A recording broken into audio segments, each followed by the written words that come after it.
The morning sun hadn't yet burned through the Nevada dust when Sarah Chen pulled her beaten pickup truck into the parking lot of Martinez Custom Cycles. The shop sat on the edge of Copper Ridge, a town so small that everybody knew everybody else's business by sundown. Sarah was 24 years old, fresh out of the army, and carrying more than just her toolbox when she walked through that door. She'd spent 6 years as a diesel mechanic in the military, keeping Humvees and transport trucks running through sandstorms and worse. But here in Copper Ridge, nobody cared about her service record. They saw a young woman, barely 5'3", with grease still under her fingernails from last night's side job, trying to break into a world that had never wanted her there. "You're the new hire." The voice belonged to Rick Martinez, the shop owner. He was a bear of a man with arms covered in tattoos and 40 years of motorcycle experience etched into every callus on his hands. He looked Sarah up and down like she was a part that didn't quite fit. "Yes, sir, Sarah Chen, I start today." Rick grunted. "My insurance company says I have to hire you, some diversity requirement or whatever. But let me make one thing clear, this isn't the Army. These are custom bikes, not military jeeps. One mistake here costs real money." Sarah felt the familiar burn in her chest. It was the same feeling she'd had during basic training when her drill sergeant said women shouldn't be mechanics. The same feeling when her unit brothers questioned whether she could handle the work. She'd proven them all wrong before. She'd do it again. The shop floor was massive, filled with chrome and steel and the smell of oil and metal. A dozen mechanics worked at different stations, and every single one of them stopped to stare when Sarah walked past. She heard the whispers, saw the smirks. One man, a stocky mechanic named Dwayne with a gray ponytail, actually laughed out loud. "Rick's got himself a secretary now," Dwayne announced to no one in particular. "What's next? A coffee girl?" Sarah kept walking. She'd learned in the Army that some battles you fought with your fists, and some you fought by being better than anyone expected. She found her assigned station in the corner, naturally, the worst spot in the shop, right next to the bathroom and the loudest air compressor. That first week was harder than any week she'd spent in combat zones. The other mechanics gave her the worst jobs, oil changes, tire rotations, basic maintenance that any kid could do. When she asked to work on something more complex, Rick would shake his head. "Earn it first," he'd say. But Sarah watched. She watched everything. She saw how Tommy, the transmission specialist, diagnosed a slipping clutch just by the sound. She observed Carlos, the paint expert, mixing custom colors with the precision of a chemist. She studied the way old Pete, who'd been building bikes since before Sarah was born, could look at an engine and know exactly what was wrong. The rumble started around noon. It wasn't just one motorcycle, it was 20 of them, rolling down Main Street like thunder on wheels. The whole shop went quiet. Even the air compressor seemed to hold its breath. "Hell's Angels," someone whispered. Sarah had heard of them, of course. Everyone had. They were the most famous motorcycle club in America, with chapters across the country. But seeing them was different. These weren't the weekend warriors who rolled through Copper Ridge on Sunday mornings. These were the real deal. The man who walked through the door first was called Reaper. He had to be pushing 70, with a beard that reached his chest and eyes that had seen things most people only had nightmares about. Behind him came 5 other riders, all wearing the distinctive patch that marked them as members. But it was what they wheeled in behind them that made every mechanic in the shop stop breathing. The bike was a masterpiece. A 1947 Harley-Davidson knucklehead, completely customized, dripping with chrome and history. But this wasn't just any vintage bike. This was a legend. This was the bike that had been featured in magazines, that had won shows from coast to coast, that had been valued at nearly $2 million. And it was broken. "We've been to 55 mechanics," Reaper said, his voice like gravel in a blender. "California, Arizona, Texas, New Mexico, and now Nevada. Nobody can fix her. She starts, she runs for about 2 minutes and then she dies, every single time. Rick Martinez stepped forward, and Sarah could see the dollar signs dancing in his eyes. A job like this, if he could pull it off, would make his reputation forever. "We can handle it," Rick said, trying to sound confident. Reaper's eyes narrowed. "That's what the last 55 mechanics said. We've had master mechanics, guys with 40, 50 years of experience.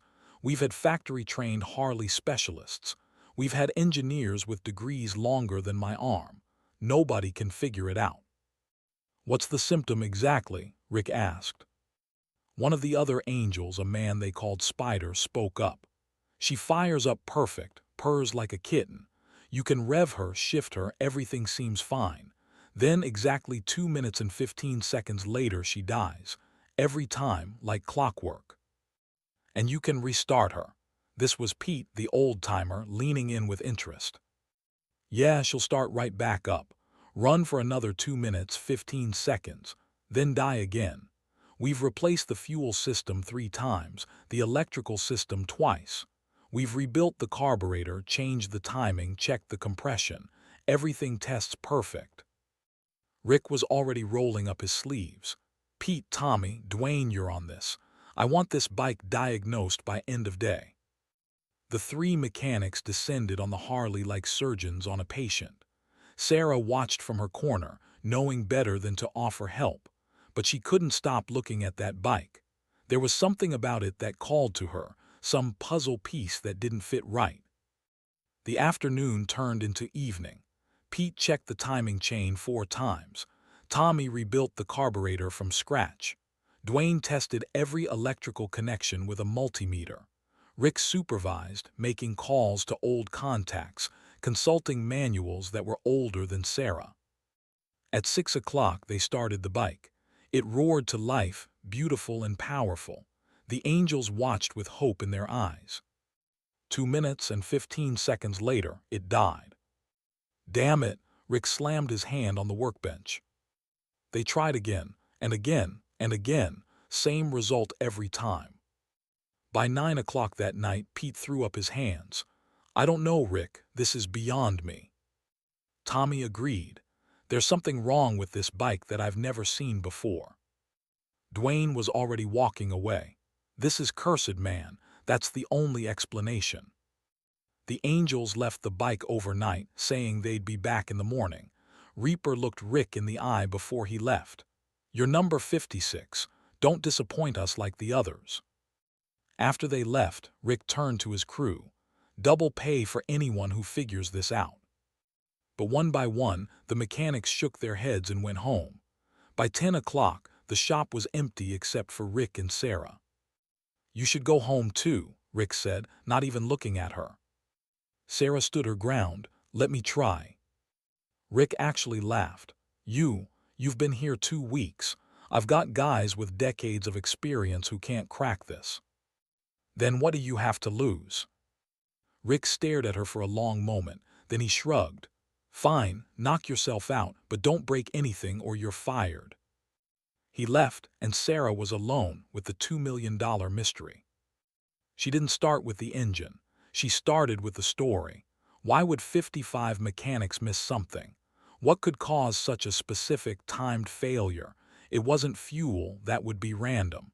It wasn't electrical in the normal sense, that would be immediate.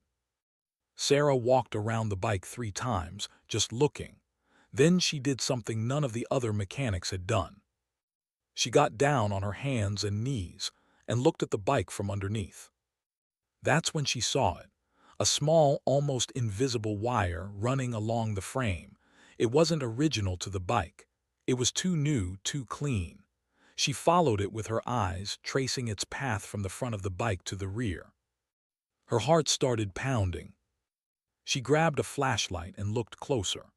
The wire ran to a small device tucked behind the rear fender, hidden so well that you'd never see it unless you were specifically looking from this exact angle. Sarah's hands were shaking as she carefully removed the device. It was a timer, a simple, mechanical timer connected to a relay that cut the ignition circuit. Someone had sabotaged this bike, and they'd done it so cleverly that 55 mechanics had missed it completely. But why? Sarah sat back on her heels, thinking. This bike was worth nearly $2 million. It was famous, and someone had made sure it would break down, over and over, embarrassing its owners and destroying its reputation. She spent the next hour carefully documenting everything with her phone camera. Then she removed the timer and the relay, restoring the bike's original wiring. She didn't tell anyone, not yet. At 6 in the morning, Rick arrived to find Sarah asleep on the shop floor, her head resting on her toolbox. "Did you even try?" he asked, waking her up. Sarah stood, bones aching. "Start the bike." Rick looked skeptical, but he climbed on and hit the starter. The Harley roared to life. 2 minutes passed, then 3, then 5.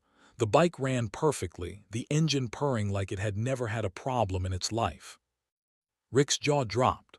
"What did you do?" "I found out why 55 mechanics quit," Sarah said quietly. "And you're not going to believe the shop erupted into chaos when the other mechanics arrived and saw the Harley running smoothly past the 15-minute mark."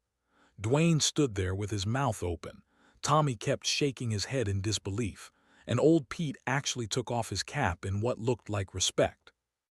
Rick turned off the bike and faced Sarah. For the first time since she'd started working there, he looked at her like she was actually a mechanic and not just a diversity hire. "Explain," he said simply. Sarah pulled out her phone and showed him the pictures. Someone put a timer on the bike. It was hidden under the rear fender, wired into the ignition circuit, set to cut power at exactly 2 minutes and 15 seconds. The color drained from Rick's face. This bike was sabotaged. "Professionally sabotaged," Sarah confirmed. "Whoever did this knew exactly what they were doing. They knew it would look like a mechanical problem. They knew mechanics would chase their tails checking all the normal stuff. And they knew that the more mechanics who failed to fix it, the more the bike's reputation would be destroyed." Rick took the phone, zooming in on the images. "We need to tell the angels." "There's more," Sarah said. She pulled the timer device from her pocket, wrapped in a clean shop rag. "Look at this." The timer was a professional piece of equipment, not something you'd buy at a hardware store. And scratched into the bottom, almost too small to read, were 3 initials. DK. Dwayne stepped closer, squinting at the device. Then his face went pale. Danny Kruger. The name hung in the air like a curse. Rick's hands balled into fists.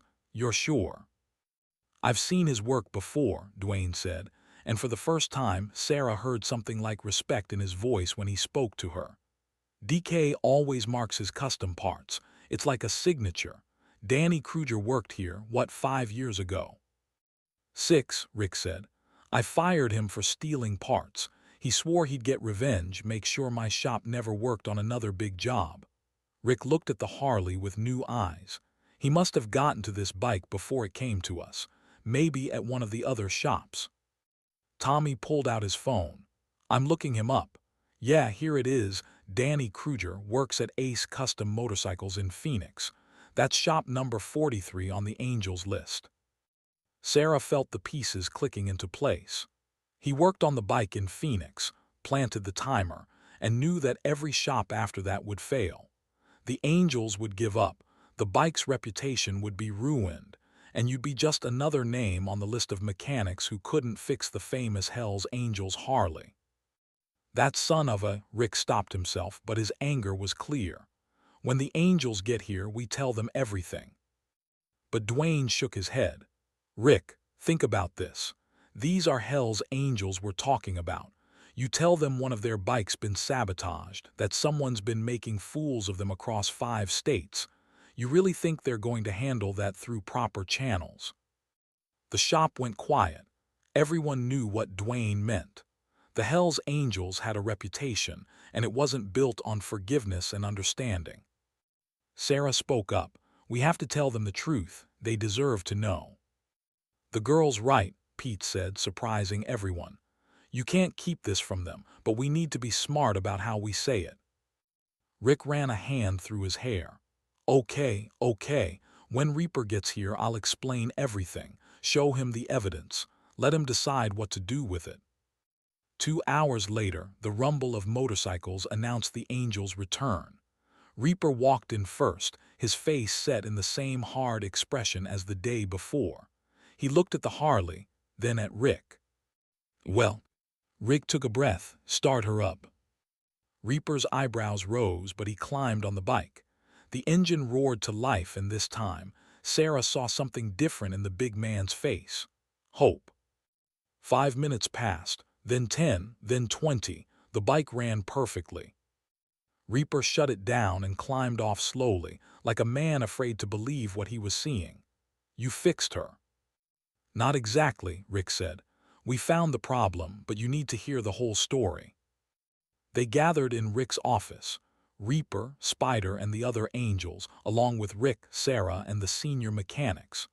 Rick laid out everything Sarah had found, showing the pictures, explaining the timer, revealing Danny Kruger's initials. The temperature in the room seemed to drop 20 degrees. Someone sabotaged my bike, Reaper said softly, which was somehow more terrifying than if he'd yelled. Made us look like fools for 2 months. It gets worse, Spider said, pulling out a worn notebook. Phoenix was shop number 43. That means 12 shops after Phoenix failed to find this timer, which means Kruger's probably been following our trail, Reaper finished. Making sure the timer stayed in place, maybe even befriending mechanics along the way, offering to help with the diagnostic work. Sarah felt a chill. He's been watching this whole time. Reaper's eyes locked on her. You're the one who found it. Sarah nodded, trying not to show how intimidating she found this man. After 55 mechanics with years of experience missed it. How? Sarah chose her words carefully. In the Army, we learned to look for sabotage first, mechanical failure second. In combat zones, the enemy doesn't play fair. They booby-trap equipment, they sabotage vehicles. I learned to check for tampering before I checked for normal wear and tear. Reaper studied her for a long moment, then he extended his hand. Thank you. His handshake was firm but not crushing, respectful. What are you going to do? Rick asked carefully. Reaper's smile was not pleasant. What we do best. But first, I want to meet this Danny Kruger face to face, see what he has to say for himself. Spider was already on his phone. He's working today, Ace Custom Motorcycles in Phoenix. That's a 6-hour ride, Reaper said. Then he looked at Sarah. You want to come? Everyone in the room stared at her. Me, Sarah couldn't hide her surprise. You found the problem. You deserve to see this through. Plus, I want Kruger to see exactly who outsmarted him. Reaper's grin was fierce. Something tells me it'll burn him up inside to know a rookie caught what he thought was foolproof. Rick started to protest. Now wait a minute. She comes, or we take our business elsewhere, Reaper said flatly. And we tell everyone that Martinez Custom Cycles couldn't find a simple timer. Your choice. Rick looked at Sarah. For a moment she saw something complicated in his eyes, concern, maybe, or regret. Then he nodded. It's up to you, Sarah. Sarah thought about it for about 2 seconds. I'm in. The ride to Phoenix was like nothing Sarah had ever experienced. She rode on the back of Spider's bike, part of a formation of 20 motorcycles rolling down the highway like a steel arrow. The wind was loud and the sun was hot, but Sarah felt alive in a way she hadn't since leaving the Army. They stopped once for gas and food. At the truck stop, Sarah overheard 2 of the Angels talking. Never thought I'd see the day Reaper brought a woman on club business, one said. She earned it, the other replied. Did you see that timer, hidden so well that guys 3 times her age missed it? Girls got eyes. Sarah pretended not to hear, but inside she felt a warm glow of pride. They reached Phoenix at sunset. Ace Custom Motorcycles was bigger than Martinez's shop, flashier, with a showroom full of expensive bikes and a state-of-the-art service area. Reaper led the group inside. The receptionist took one look at the 20 Hells Angels and reached for the phone, but Reaper shook his head. "We're just here to talk to Danny Kruger. Where is he?" He's in Bay 4, the receptionist stammered. They found Danny in the back, working on a custom chopper. He was younger than Sarah expected, maybe 35. With the lean build of someone who worked with his hands. He looked up when the Angels walked in, and his face went through several emotions in rapid succession: surprise, confusion, and then something that looked like fear.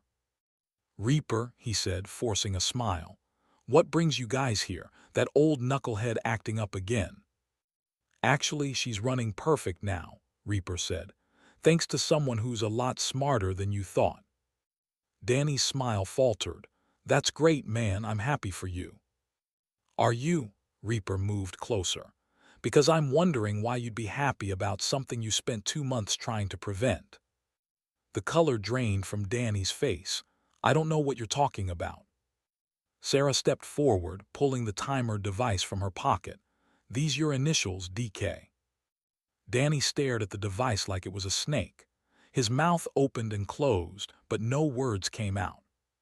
"You want to explain," Reaper said, and it wasn't a question, "why you sabotaged my bike, why you made me and my brothers look like fools across 5 states, why you wasted 2 months of my time and thousands of dollars." Danny's legs seemed to give out. He sat down hard on a toolbox. "Rick Martinez," he said finally. "This was about Rick Martinez."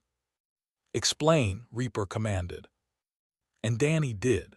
The story spilled out of him like poison from a wound. How Rick had fired him 6 years ago, not just for stealing parts but in front of the whole crew, humiliating him. How Danny had sworn revenge but knew he could never go after Rick directly. The man was too well connected, too respected. "But then I heard you guys were doing a tour, hitting up famous shops," Danny said. "And I knew you'd eventually get to Martinez's place. So I put the timer on the bike here, made it look like a mystery no one could solve. I figured after 50 shops failed, you'd give up. The bike's reputation would be ruined, yeah, but more importantly, Martinez would be just another failure on the list. His ego couldn't handle that. It would eat him alive." "You didn't think we'd figure it out," Sarah said. Danny looked at her for the first time, really looked at her. "Who are you?" "I'm the rookie who found your timer in about 3 hours, Sarah said, "after 55 mechanics missed it." She saw it then, the exact moment Danny realized he'd been outsmarted by someone he would have dismissed without a second thought. A young woman, brand new to the shop, with none of the decades of experience he prided himself on. His face twisted with anger and humiliation. Reaper saw it too. "Hurts, doesn't it? All that planning, all that cleverness, and you got beat by someone you wouldn't have even taken seriously." "This isn't over," Danny said, but there was no strength in his voice. "Yeah," Reaper said, "it is." What happened next, Sarah didn't see directly. Reaper asked her to wait outside and she didn't argue. She heard raised voices, the sound of something heavy hitting the floor, and then silence. When the Angels came out 20 minutes later, Reaper's knuckles were scraped and Danny Kruger was nowhere to be seen. "He'll live," was all Reaper said. "But he's done in this industry. I'm making some calls tonight. By tomorrow, every serious shop from California to Texas will know what he did." Spider clapped Sarah on the shoulder. "You did good, kid." The ride back to Copper Ridge was quieter. Sarah had time to think about everything that had happened. She'd solved a mystery that had stumped dozens of experienced mechanics. She'd stood face to face with the Hells Angels and earned their respect. She'd helped bring a saboteur to justice. But when they pulled into Martinez Custom Cycles at midnight, she wondered what would happen next. Rick Martinez was waiting when they arrived, standing in the pool of light from the shop's security lamp. He'd clearly been there for hours. Reaper climbed off his bike and faced Rick. "Your rookie saved your reputation tonight. Hope you know that." Rick nodded slowly. "I'm starting to." "Danny Kruger won't be a problem anymore," Reaper continued. "But word's going to spread about what happened. about how a 2-week rookie found what 55 experienced mechanics missed. You know what that means? Rick glanced at Sarah. Yeah, I know. After the Angels left, promising to recommend Martinez custom cycles to everyone they knew, Rick turned to Sarah.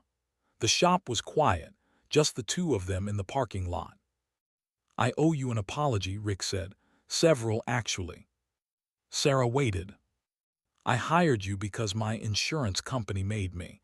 I gave you the worst jobs because I didn't think you could handle the real work. I let the guys disrespect you because I'm an old fool who thought I knew everything. Rick shook his head.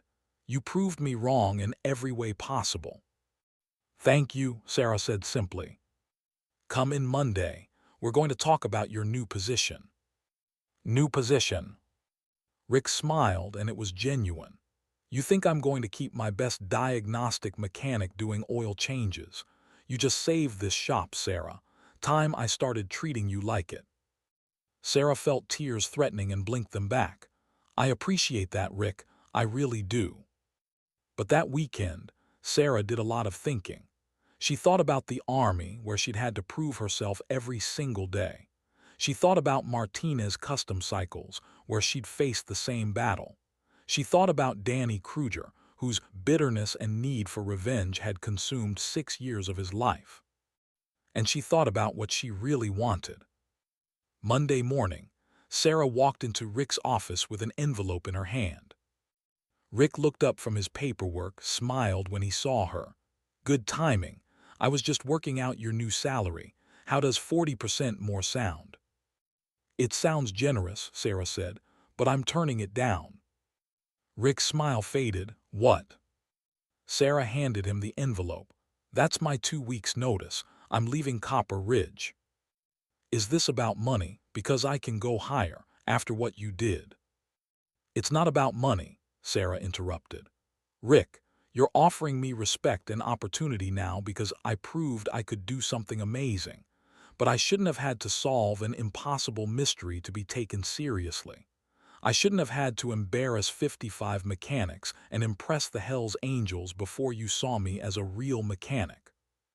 Rick sat back in his chair, the envelope unopened in his hands. The Army taught me that I'm good at what I do, Sarah continued. These past few weeks taught me that I deserve to work somewhere that recognizes that from day one, not after I've moved heaven and earth to prove it. Where will you go? I got a call yesterday from Reaper. The Hell's Angels are opening their own custom shop in California, and they want me to be their head diagnostic mechanic. They're offering me twice what you're offering, full benefits, and a say in how the shop is run. Rick absorbed this news. Then slowly he started to smile. The Angels don't make offers like that lightly. No, they don't. You're going to be amazing, Sarah. I'm sorry I didn't see it sooner. Sarah extended her hand. Thank you for the opportunity, and for the lessons, even the hard ones. Rick shook her hand. You know what the worst part is? I'm going to have to tell everyone that I let the mechanic who saved this shop walk away. The guys are going to kill me. Tell them to check their attitudes at the door with the next new hire, Sarah suggested. Maybe they'll learn something. Over the next 2 weeks, something interesting happened at Martinez Custom Cycles. Word had spread about what Sarah had done, and customers started asking for her specifically. When they learned she was leaving, several asked why. Rick, to his credit, told them the truth. He'd failed to recognize her talent until she did something extraordinary, and now she was moving on to bigger and better things. The other mechanics started treating Sarah differently too. Dwayne actually apologized for how he'd acted. Tommy asked her to show him the trick she'd used to spot the timer. Even old Pete pulled her aside to tell her she reminded him of the best mechanics he'd ever worked with. You've got the gift, Pete said.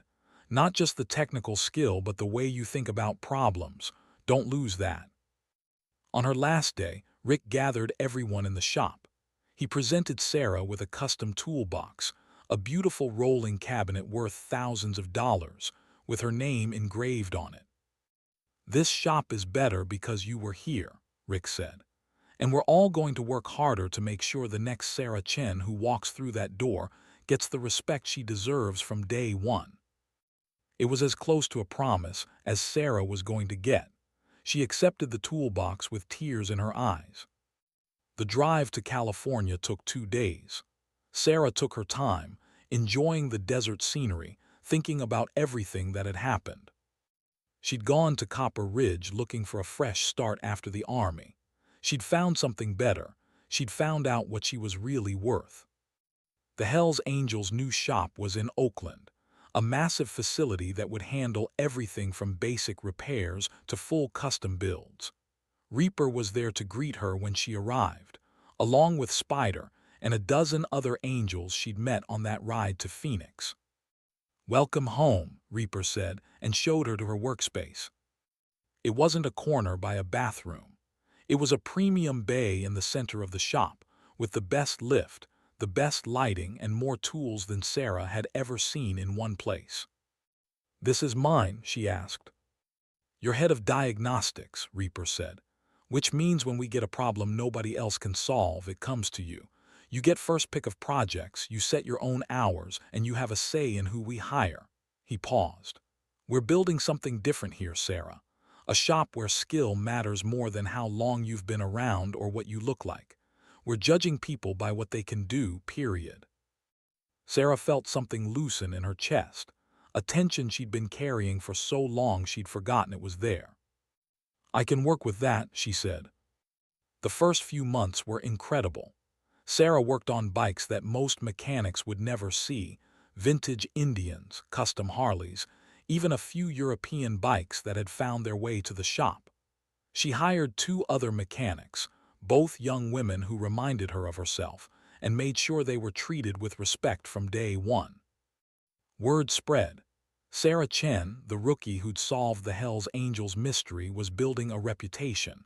Magazines called for interviews. Other shops tried to poach her, but Sarah stayed put, building something that mattered. 6 months after she'd left Copper Ridge, Sarah got a call from Rick Martinez. "I need your help," Rick said without preamble. "What's wrong?" "I've got a bike here, Custom Triumph, and I can't figure out what's wrong with it. Neither can anyone else. I've been chasing this problem for 3 weeks, and the customer is getting ready to sue me." Rick paused. "I know I don't deserve to ask, but would you be willing to take a look?" Sarah smiled. The old Rick would have never made that call. His ego wouldn't have allowed it. "Send me the details," she said. "I'll take a look." It took Sarah 20 minutes on a video call to diagnose the problem, a faulty ground wire that was intermittently losing connection. Rick fixed it in an hour, and the customer was thrilled. "I owe you," Rick said, "again." "No," Sarah said. "You gave me my start, we're even." But that call opened a door. Rick started reaching out whenever he had a problem his team couldn't solve. Sarah always helped, sometimes for a consulting fee, sometimes just because she enjoyed the challenge. It became a pattern. Shops across the country started calling her for help with their impossible problems. Sarah Chen, the diagnostic specialist who could solve anything. A year after leaving Copper Ridge, Sarah was invited to speak at the National Motorcycle Mechanics Conference in Las Vegas. It was the biggest gathering of motorcycle professionals in the country, and Sarah was the youngest keynote speaker they'd ever had. She stood at the podium, looking out at 2,000 mechanics, and told her story. The assumptions she'd faced, the disrespect, the uphill battle to be taken seriously. But also the moment she'd found that timer, the ride to Phoenix, the respect she'd earned, and the career she'd built. "I'm not telling you this story to complain," Sarah said. "I'm telling you because somewhere in this room, there's a young mechanic who's being underestimated right now. Someone who's getting the worst jobs, the lowest pay, the least respect. Someone who's being judged by how they look instead of what they can do." She paused, letting that sink in. "To that person I want to say, keep going. Your moment will come, and when it does, make sure you're ready. But to everyone else, I want to say something different. Don't wait for your rookies to solve impossible mysteries before you take them seriously. Don't make them move heaven and earth to earn basic respect. Recognize talent when you see it, nurture it, and give people a real chance to prove themselves." The applause was thunderous. After her speech, Sarah was surrounded by people wanting to talk to her, get advice, or offer her jobs. But the conversation that mattered most came from a young man, barely 20, with nervous eyes and grease under his fingernails. "I just started at a shop in Texas," he said quietly, "and they treat me like I don't know anything, like I'm too young to be a real mechanic." Sarah smiled. "How long have you been turning wrenches?" "Since I was 12, my dad taught me." "Then you are a real mechanic," Sarah said firmly. "Don't let anyone tell you different, and if they can't see your value, find somewhere that will." She gave him her card. "You ever need advice, you call me, okay?" The young man nodded, clutching the card like it was made of gold. That night back in her hotel room, Sarah got a text from Reaper. "Saw your speech online, made me proud. You're changing the game." Sarah looked at the message for a long time. Then she opened her laptop and started writing. She'd been thinking about this for months, and tonight felt like the right time to start. She was going to write a book, a guide for young mechanics, especially women and anyone else who faced uphill battles in this industry. She'd call it "Opening the Engine," a reference to the Hell's Angels mystery, but also a metaphor for looking deeper, seeing what others missed, finding solutions where others saw only problems. The words flowed easily. Sarah wrote about reading people as well as bikes, about standing your ground, about knowing your worth. She wrote about Danny Kruger too, and the dangers of letting bitterness consume you. She wrote about Rick Martinez and the possibility of change, even in people who seemed set in their ways. And she wrote about that moment in the Martinez Custom Cycles shop, alone with a $2 million mystery, when she decided to look where no one else had looked.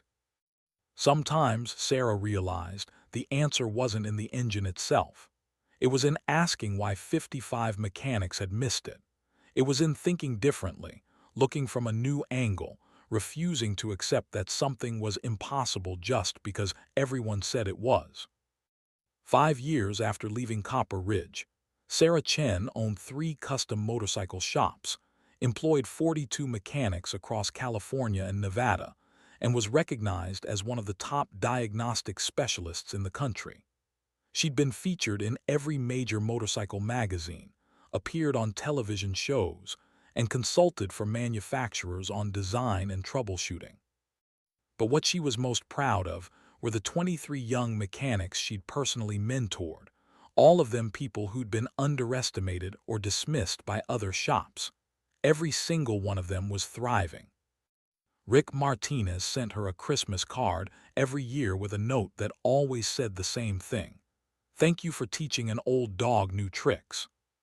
And sometimes, late at night in her office, Sarah would take out that timer device. She'd kept it displayed in a small case on her wall and remember what it felt like to be dismissed, disrespected, underestimated. Remember the moment she'd proved them all wrong. But mostly, she remembered what Reaper had said on that ride back from Phoenix. Sometimes the best mechanics aren't the ones with the most experience. They're the ones who see what everyone else missed. Sarah Chen had seen what everyone else missed, and in doing so, she'd opened more than just an engine.